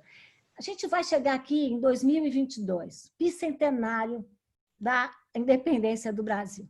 A gente tem que perguntar seriamente, todos nós, que independência a gente quer comemorar. Em 2022, também será o centenário da Semana de Arte Moderna. A Semana de Arte Moderna que vocês estão estudando começou muito revolucionária, mas depois, infelizmente, os paulistas resolveram dizer que eles eram o cânone e todo o resto não era importante e que passaram língua em compasso. Existe só um modernismo no Brasil, gente. E em terceiro lugar, e Cobrinha vai me dar razão, ninguém está falando, mas em 2022 se completam 10 anos da política de cotas. E em 2022 nós vamos avaliar, os políticos vão avaliar a política de cotas. Como vocês já sabem, a maioria, eu sou francamente a favor da política de cotas. Onde estaremos todos nós para defender a política de cotas? Foram os brancos que criaram as teorias do darwinismo racial, as teorias do eugenismo, que são as teorias que eu estudo. Foram os brancos que criaram, a gente tem que estudar. Claro que o protagonismo é dos negros, mas a gente só vai ter uma sociedade de fato antirracista se os brancos forem aliados nessa luta. E também descobrirem que a gente não fala de racismo sem falar de branquitude. E que esse país, durante muito tempo, e ainda é, como diz o Cobrinha, foi totalmente dominado pela linguagem da branquitude, que é tão naturalizada, tão forte, que ela tenta tornar invisível tudo que não é ela mesma. E mais ainda, nós estamos vivendo com um governo, ninguém me engana, que está realizando uma batalha cultural contra todos os novos agentes sociais. O que dizer de um governo que coloca na presidência da Fundação Palmares, que foi criada para a memória dos negros, um negro, mas que quer assassinar a memória dos negros? Como diz Frantz Fanon, um grande líder, um grande intelectual negro, os negros morrem 2 vezes. Morrem fisicamente e nós estamos assistindo o genocídio da população negra nos nossos subúrbios calados. E morre também na memória. O que é esse presidente atual da Fundação Palmares, senão uma pessoa que quer assassinar 2 vezes os negros? E por que será que o antigo ministro da Deseducação, o Weintraub, deixou como último ato, antes dele fugir do Brasil, porque foi isso que aconteceu, uma tentativa de rever as políticas de cotas. Então, gente, 22 será um ano muito importante. E a questão de cotas é uma questão central para esse governo, que faz uma luta cultural, uma luta para tirar os nossos direitos. Eu tenho uma proposta. Vamos. 2022, você anotou todos esses, vamos dizer assim, aniversários. 2021, 13 de maio, Lima faria 140 anos. A proposta é, e vamos fazer alguma coisa em torno dos 140 anos de Lima Barreto, pensando tudo em 2022. Essa independência, cotas, 22, produz. Então, a partir de 13 de maio, a gente constrói que Brasil é de fato que a gente quer a partir de 2022. Exatamente. De 2022. Essa é a proposta que eu lanço e eu fui presidente da Palmares, viu? E aqui me calo. Sei muito bem o que lá está acontecendo. Beijo no coração, não falo mais. Mas, está aceito aí a convocação, né? Pelo menos, acho que o pessoal aqui do laboratório já está falando, os alunos, inclusive, vamos trabalhar juntos para produzir isso. Produzir os 140 anos de Lima Barreto. Pensar o Brasil depois de 21. Eu já estou dentro. Lima Barreto nasceu no dia 13 de maio, certo? Exatamente. Então já temos coisa na agenda, hein, gente? Eu gostaria de falar uma coisa interessante, que eu acho assim, que vale a pena ser demarcada, que é assim, como que o Lima já estava trabalhando com questão de focos narrativos e polifonias, que só seriam desenvolvidos depois, lá na frente, pelos Manlins, entendeu? Então, nesse conto que vocês viram, gente, e se vocês olharem um texto que eu decupei para vocês, vocês veem que tem uma voz dentro de uma outra voz, né? Isso é um recurso altamente sofisticado para a época, né? Assim, aquela coisa do disse, não disse. Uma coisa que eu achei linda que você falou, Lília, na Roda Viva, é essa coisa do Lima, o tempo todo bater e assoprar, né? Bater e assoprar, bater e assoprar. E isso mostra, inclusive, eu acho, essa postura de um combate de uma pessoa que está submissa, porque não tem a liberdade total ainda de bater da forma como tem que bater, de bater para quebrar. Nesse sentido, eu quero chamar um convidado muito especial que está com a gente hoje, que é o Rodolfo Neves, que também é historiador e sociólogo, para fazer uma provocação, e aí eu vou ler as perguntas que estão aqui para a gente poder encerrar. Tá? São perguntas pontuais, temos 5 perguntinhas só, e aí a gente encerra. Mas vamos lá, Rodolfo. Obrigado, Adriano. Primeiro, durante a fala da professora Lília e também do Cobrinha, eu confesso que por diversas vezes me emocionei. Eu vou te chamar de jornalista Rodolfo, ou qualquer historiador. Preconceito, Lília, imagina. Mas quando eu pela primeira vez, eu li 3 vezes o Triste Visionário, eu me emocionei muito as 3 vezes. Primeiro, por uma questão que me chama muita atenção também na fala do Cobrinha, que é o genocídio que marca a nossa história brasileira e é transversal e que passa pela questão racial. A fala do Cobrinha, a eugenia estrutura o racismo no Brasil, de fato, e nós vivemos um genocídio que ainda é presente, como, por exemplo, nesses quase 1000 dias em que não sabemos quem matou Marielle Franco. É um genocídio que só continua, junto com outras questões. E na biografia literária do Triste Visionário, me chama a atenção, primeiro, a questão eugênica das doenças, né? O Lima com a tuberculose na família, o alcoolismo e a loucura, né? Que eram atribuídas aos negros. Né? Então, eram marcas da doença como marcas sociais. E é incrível porque nós estamos em meio a uma pandemia e, novamente, temos uma discussão sobre a questão da doença dentro de um campo necropolítico. Parece que essa pandemia ela só afeta determinados grupos e estes podem ser afetados porque a morte deles é justificável desde que sustente esse sistema tão colocado aí pelo Cobrinha desse neoliberalismo. Então, a gente, até que ponto, né, isso está superado? Não está. E quando se fala dos livros do Lima, eu me lembro quando a primeira vez que eu li o Recordações, eu estava no colegial ainda, lá atrás, morava em São Carlos, aqui no interior de São Paulo, e meu pai tinha um boteco, um bar, né? E a cena do Lima sendo injustamente acusado de não pagar o que ele consumiu e o racismo, aquilo fez uma ponte, um arco com a minha realidade. Foi a primeira vez que eu, branco, no interior de São Paulo, entendi, mas eu comecei a entender o que era o racismo. Então, a literatura dele ali, sei lá, se eu tivesse 12 anos, isso seria 1900 e muito tempo atrás, né? E, de repente, o livro dele chega com essa potência. Então, as falas convergem para isso, né? E que lindo esse link, né? Essa efeméride. Em 2022, nós teremos uma decisão a tomar, né? E essa decisão vai em qual sentido? Na superação ou não desse genocídio transversal que ainda é vigente em nossa sociedade. Eu moro em São Paulo, uma cidade que é nitidamente eugênica. Nitidamente eugênica. Eu moro ao lado de um bairro que se chama Higienópolis.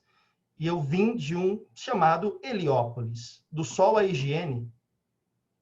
Né? Então, isso me chama muito a atenção. Vivemos numa cidade estritamente eugênica. E aí? Estamos em meio a uma pandemia. E onde eu moro aqui é incrível, porque os trabalhadores que vêm para esse bairro e que fazem, portanto, este périplo que Lima fazia nos trens do subúrbio ao centro, e que eu vejo cotidianamente, às 7, 8 da manhã, os trabalhadores chegam todos com máscara. E aqueles que aqui moram, muitas vezes, e que usam do trabalho destes que vêm, fazendo seus esportes matinais sem a máscara. Eu me pergunto, então, até que ponto essa consciência também não tem uma marca racial. Pois eu tenho certeza que se eu abordar um destes que não usa máscara e traz a marca branca na pele e mora aqui com marcadores de distinção social nítidos e fala, olha, você está sem a máscara, isso é equivocado, eu terei problemas. E o trabalhador que chega aqui, todos, quase sem exceção, que vêm da periferia, chegam com a máscara. é nítido, é explícito. Por isso que eu concordo. Desculpe até também me exaltar um pouco, mas aqui, ao longo da belíssima fala, Lília e Cobrinha, é nítido, salta aos olhos, né? É ululante, não tem como negar isso.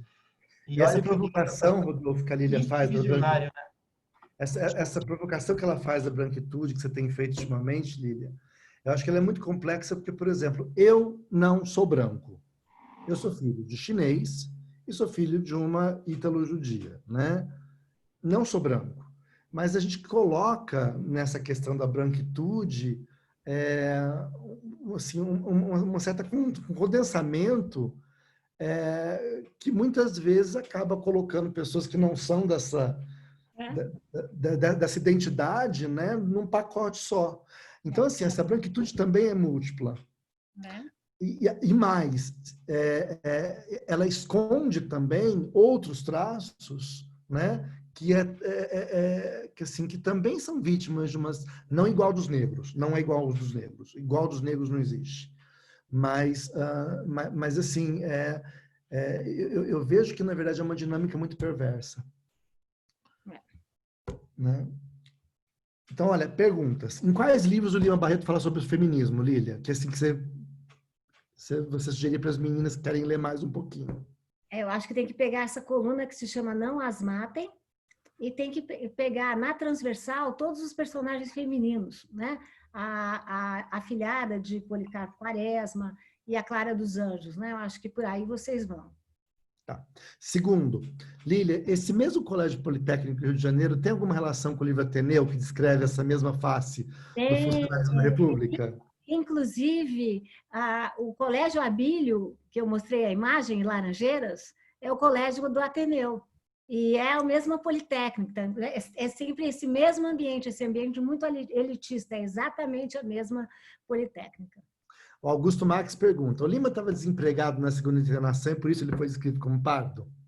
Não, ele não estava desempregado, ele ainda era funcionário público, mas ele chegou muito fora de si, então não conseguiram imediatamente verificar quem ele era. E o segundo funcionário que anotou a cor dele, eu explico no livro, ele lembrou que o pai do Lima tinha neurastenia. Então vocês vejam que é um pouco ligado ao que o Alexandre falou, vira um pacote, né? E aí ele logo foi chamado de pardo. Okay. Você acha que, a Gabriela pergunta, você acha que a cor dele influenciou no seu sucesso maior apenas após sua morte? Se sim, por que autores como Machado de Assis tiveram destinos diferentes vivendo em um mesmo período? Então, Machado de Assis é uma questão bem interessante. Machado de Assis, eu tenho um capítulo só sobre isso, né? Machado de Assis, como eu falei, vem de uma família mais desestruturada e não é verdade que Machado de Assis era contra a escravidão. Ao contrário, como funcionário público que Machado de Assis era também, ele sistematicamente dava ganho de causa para os escravizados e não para os seus senhores. Machado de Assis também é autor daquele conto que eu tenho certeza que vocês já analisaram, chamado Pai contra Mãe, né? Não. Pai contra a Mãe, que é um conto maravilhoso, né? Quem escreveu isso tem uma consciência da questão racial muito grande. Mas Machado entrou nas estruturas. E Lima Barreto, ao contrário, era essa figura que ficava sempre deslocada das estruturas, né? Lima trazia militantemente, ele falava que fazia uma literatura militante, portanto, ele provocava muito mais, né? E outra coisa importante, Machado acabou se aburguesando e Lima Barreto continuou pobre, se vestia mal, bebia, portanto, ele caía num outro estereótipo, né? E numa outra forma, para a gente entender como a questão racial no Brasil é muito mais complexa, né? Como branquitude, como diz, e questão racial, são fronteiras muito mais porosas no Brasil. E aí as últimas duas perguntas. A raiva ao estrangeiro do Lima é uma crítica ao complexo vira-lata brasileiro?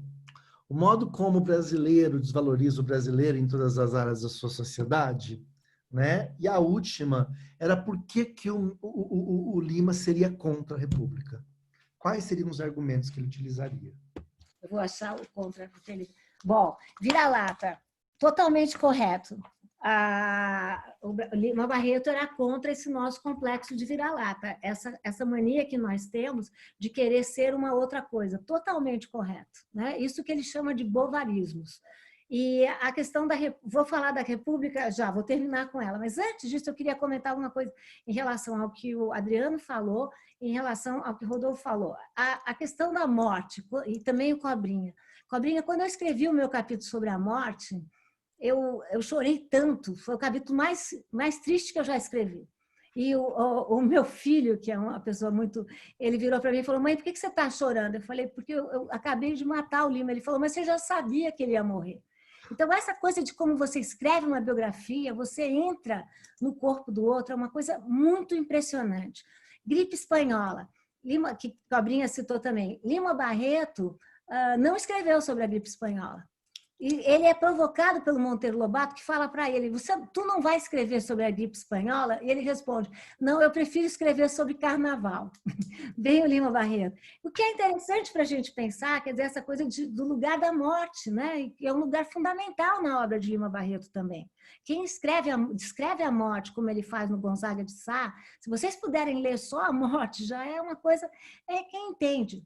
E uma coisa bastante interessante que eu vejo muito no Lima, o Adriano falou dessa coisa de que ele, de alguma maneira, se ele reconhecia a sua subordinação, ele reconhecia ou não reconhecia.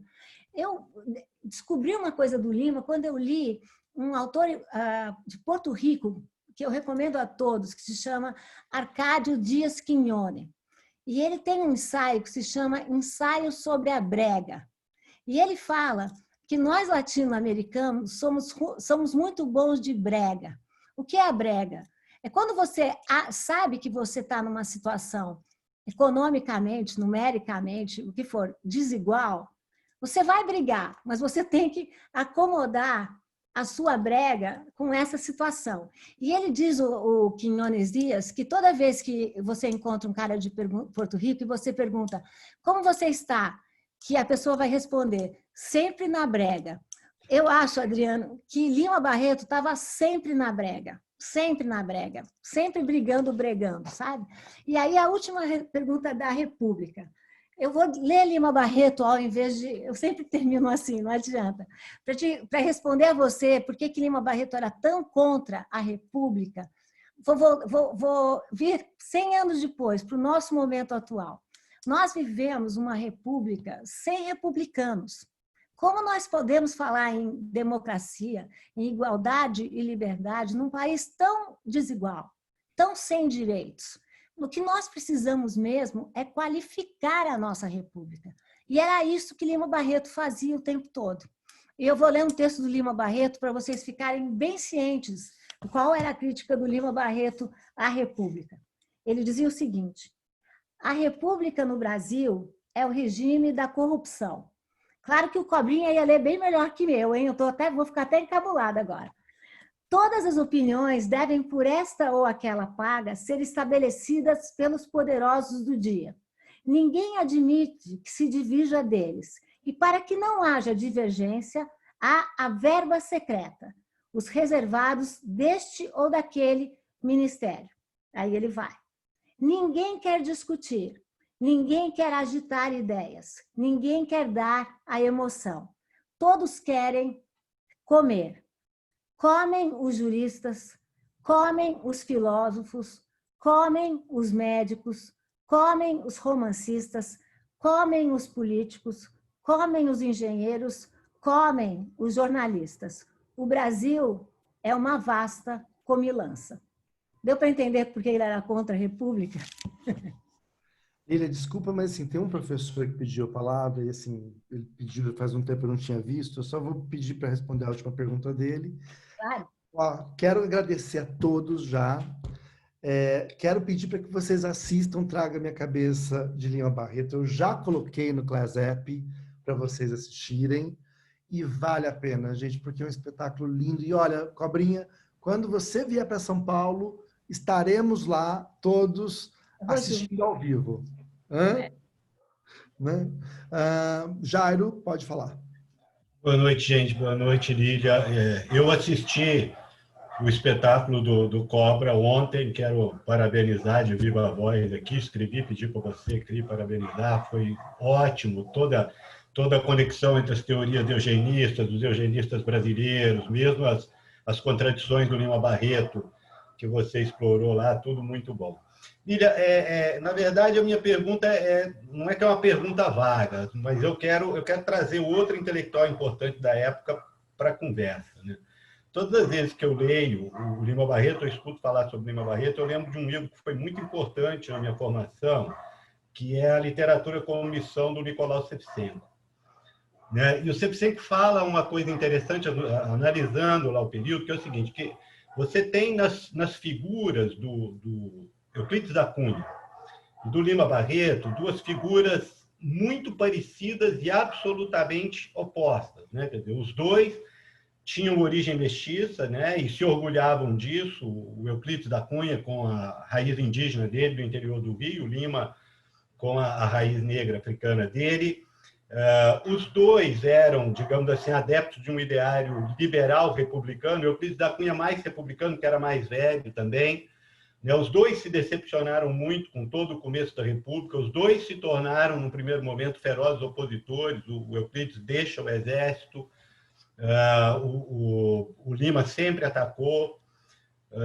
Os dois eram, digamos assim, incorruptíveis, né, do ponto de vista dos seus ideais, mas os dois tinham, digamos assim, propostas completamente diferentes, trilharam caminhos completamente diferentes, inclusive literariamente, né? Quer dizer, o Euclides da Cunha é basicamente um ensaísta, né? Não foi para ficção, nada.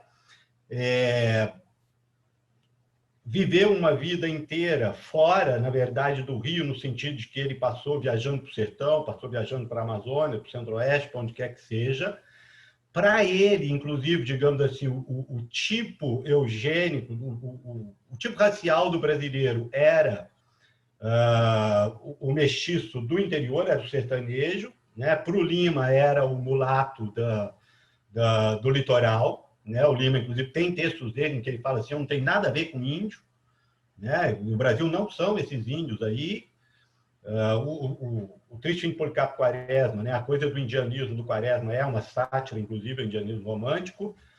Agora, o Euclides da Cunha acaba voltando, digamos assim, para o governo, levado pelo Rio Branco, né? Para as questões de fronteira, inclusive, e ele acreditava, inclusive, dentro da discussão da época, que o Brasil precisava, de alguma maneira, numa época de imperialismos no mundo todo, se aliar aos Estados Unidos, que já tinha uma dianteira muito grande como país da América, até como forma de se opor a qualquer tipo de imperialismo europeu, digamos assim, que era mais avassalador na época, e que nós precisávamos efetivamente construir um país, digamos assim, bem mais dentro do modelo, digamos, europeu de nação. O Lima já não, né? Quer dizer, o Lima, ele era essa coisa de ser contra o futebol, né? De ser radicalmente contra qualquer estrangeirismo. Ele era um nacionalismo muito mais fechado nesse sentido e voltado a ver muito mais para as coisas urbanas. Quem você acha que errou e acertou mais a longo prazo, digamos assim? O Lima ou o Euclides da Cunha, no diagnóstico que eles faziam do Brasil? Euclides da Cunha errou muito mais. Euclides da Cunha, eu adoro o Nicolau. Nicolau foi meu mestre, é meu mestre. Literatura como Missão é um livro fundamental. E ele mais mostra assim, o papel da literatura nesse modelo, nesse momento da ciência, né? Mas eu acho que o Nicolau não chegou a ver uma série de pesquisas tanto sobre Euclides da Cunha como sobre, infelizmente, faleceu cedo.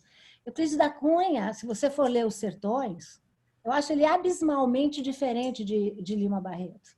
Euclides da Cunha, se você for ler a obra mais conhecida, Os Sertões, ele divide em 3 partes. A primeira parte, A Terra, é uma parte sobre o determinismo geográfico. Ele é um determinista geográfico. A segunda parte, O Homem, ele é um racista, ele é um darwinista racial. Ele diz isso, com todas as letras. Então, e a terceira parte é a parte linda do livro, que é quando ele vai falar do conflito e ele chama atenção como toda a teoria dele, toda a teoria científica que ele tem, desde o determinismo racial e o determinismo geográfico, não funcionam para entender o Brasil. Depois ele acaba dizendo que o sertanejo é um forte, ele não é um fraco. A visão de Euclides da Cunha do Brasil é uma visão militarista, é uma visão positivista, é uma visão de muito darwinismo racial. Esse outro Euclides da Cunha, da terceira parte dos Sertões, é um Euclides da Cunha que estava mudando, ele poderia mudar, mas ele faleceu é uma coisa que um grande biografista, não sei se você leu, de Euclides da Cunha, que é o Roberto Ventura, que também faleceu muito cedo, parece uma saga impressionante, ele chama atenção para essa questão de que Euclides da Cunha condena Antônio Conselheiro, porque ele diz que Antônio Conselheiro é fruto das raças mistas e que, portanto, ele não está adaptado ao casamento e à família, porque o casamento e a família são dados da República. E ele, Euclides da Cunha, vai morrer em duelo justamente por um problema no seu casamento. Então, tem mais proximidades entre Euclides da Cunha e Antônio Conselheiro do que ele poderia imaginar. Agora, vamos ver Lima Barreto. Eu sou totalmente parcial nesse sentido. Lima Barreto era contra determinismo biológico, contra determinismo geográfico, dizia que era uma besteira. Era contra o positivismo. Euclides da Cunha foi positivista de carteirinha. E não é culpar Euclides da Cunha. Euclides da Cunha teve uma formação militar que Lima Barreto não teve. E, sobretudo, Lima Barreto nunca se fiou nas teorias do darwinismo racial. Nunca. Ele tinha todos os livros na sua biblioteca, mas sempre foi profundamente contra. Você não vai encontrar um momento de Lima Barreto defendendo o darwinismo racial. E é mais fácil para a gente criticar a eugenia e o darwinismo racial hoje do que criticar em 1900. Quando era uma teoria científica. E Lima Barreto dizia, com todas as letras, são mercadores do absurdo. Então, eu penso, para retomar a sua questão, que Euclides da Cunha ficou muito mais datado do que Lima Barreto. Muito mais. Porque a gente lê os Sertões, mas o que as pessoas fazem? Só leem a última parte. Não dá para ler. Porque os Sertões é composto de 3 partes que dialogam. O que é lindo nos Sertões é que você vê um autor em movimento, um autor que diz a minha teoria não dá conta da realidade. Mas mesmo assim, eu acho que tudo bem também, porque Euclides era de uma geração mais velha também. Mas ambos acreditaram na República, ambos se desenganaram com a República, mas a crítica de Lima Barreto à República, em termos raciais, é muito mais forte do que da crítica que Euclides da Cunha nunca fez. A gente tem que... Eu trabalho num grupo que estuda história do pensamento. A gente tem que fazer, mas não é preciso salvar todos os autores. Né? Você não tem um compromisso com o autor. Ao contrário, você tem que ler o autor. E tem que entender que alguns autores, em sua época, não eram racistas. É como tem gente que fala assim, tem que entender o Renato Kell, que era um eugenista naquela época. Não tem que entender. Porque tinha gente na época do Renato Kell que não era racista. Monteiro Lobato. Adoro a literatura infantil, mas eu não vou desculpar Monteiro Lobato ter defendido o Ku Klux Klan. E quem defende diz, não, mas naquela época não. Porque você tinha autores que eram... Manuel Bonfim era da mesma época do Monteiro Lobato e era profundamente contra o racismo. Então, a gente tem que ir com cuidado nessas comparações e ler, de fato, os autores. Né? Eu queria lembrar que o Movimento Negro Unificado foi criado em 1978, plena ditadura, dizendo, não teremos democracia enquanto tivermos racismo. A Coalizão Negra por Direitos escreveu agora um manifesto com a mesma frase, não teremos democracia com racismo. Lima Barreto, em 1912, estava falando de que essa não era uma república, que nós não tínhamos uma república, porque não conseguíamos lidar com a igualdade de direitos. Enfim, essa é a minha opinião. Desculpa, enfim, eu acho que... Mas muito obrigado, Lília. Muito obrigado a todos, Rodolfo, Otávio, Lília. Está terminando? Sandra, Cobra, está acabando. Está acabando? Ah. Em 1923, um político brasileiro que afirmou que na fusão entre 2 raças venceria sempre a superior e que, por isso, no Brasil, o negro desapareceria dentro de 70 anos. Já lá se vão mais de 100 e nós continuamos aqui, derrotados e indignados. E mais do que bem-nascidos, seremos sempre muito bem lembrados. Exatamente. Muito bem. Muito Obrigado. obrigado, gente. Ó, semana que vem, então, a gente tem o Elias Andreato lendo O Sonho, a Utopia de um Homem Cansado, e o Rodolfo Neves aí, fazendo aí para a gente os comentários. Um beijo, muito obrigado a todos. Obrigado, Maria, Sandra, Bia, Casé, Dulce, Rodolfo, Eli. Muito obrigado a todos. Um beijão. Foi um super prazer, uma super aula hoje. Viu, gente? Obrigada, gente. Obrigada, Cobrinha. Obrigado a vocês todos, todas. Obrigado, Lília, e os alunos, alunas. Beijo no coração. Muito obrigada. Um beijo.